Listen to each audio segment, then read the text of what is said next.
આજે આપણે વાત કરીશું ભારતની અર્થવ્યવસ્થા વિશે, જે વિશ્વમાં સૌથી ઝડપથી વિકસતી અર્થવ્યવસ્થામાંની એક છે.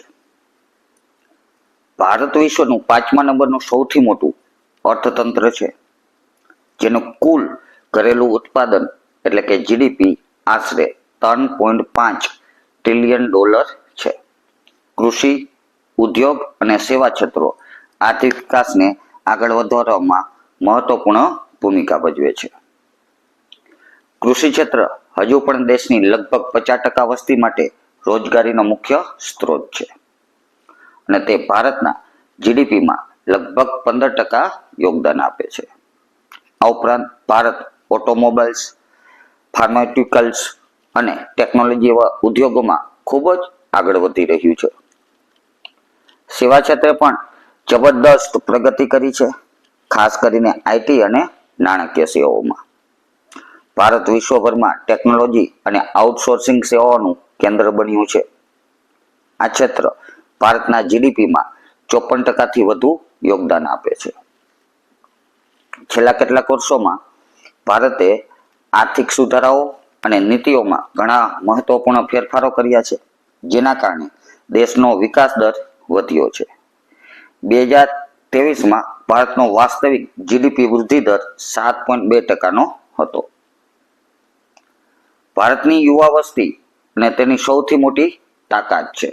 2023 સુધીમાં ભારતની સરેરાશ વય 28 વર્ષ હતી, જેનો અર્થ એ થાય કે દેશ પાસે એક મોટું કાર્યબળ છે, જે નવી ટેકનોલોજી અને કૌશલ્ય શીખીને દેશના વિકાસમાં યોગદાન આપી શકે છે. સરકારે પણ make in India, digital India અને સ્ટાર્ટઅપ ઇન્ડિયા જેવી યોજનાઓ શરૂ કરી છે, જે દેશના આર્થિક વિકાસને વધુ વેગ આપી રહી છે. મેક ઇન ઇન્ડિયાના કારણે દેશમાં ઉત્પાદન ક્ષેત્રે 27%નો વધારો થયો છે. ભારત વિશ્વના ઘણા દેશો સાથે વેપાર કરે છે, ખાસ કરીને USA, ચીન અને UAE સાથે. વર્ષ 2022-23માં ભારતનો કુલ નિકાસનો આંકડો $750 મિલિયન થી વધુ હતો. વિદેશી રોકાણો પણ દેશમાં વધી રહ્યું છે, જે અર્થતંત્ર માટે સારો સંકેત છે. જોકે ભારત હજી પણ ગરીબી, અસમાનતા અને માળખાકીય સુવિધાઓના અભાવ જેવી સમસ્યાઓનો સામનો કરી રહ્યું છે. લગભગ 22% વસ્તી ગરીબી રેખા નીચે જીવે છે. આપણે આ પડકારોને પહોંચી વળવા માટે સાથે મળીને કામ કરવું પડશે. આશા છે કે ભારત ભવિષ્યમાં એક મજબૂત અને સમૃદ્ધ અર્થતંત્ર તરીકે ઉભરી આવશે.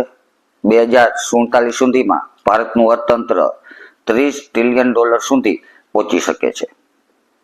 તો આપણે સૌ સાથે મળીને દેશના વિકાસમાં યોગદાન આપીએ. આ વિડીયો જોવા બદલ આભાર. જો તમને આ માહિતી ઉપયોગી લાગી હોય તો કૃપા કરીને આ વિડીયોને લાઈક કરો, શેર કરો અને અમારી ચેનલને સબસ્ક્રાઇબ કરો. આભાર.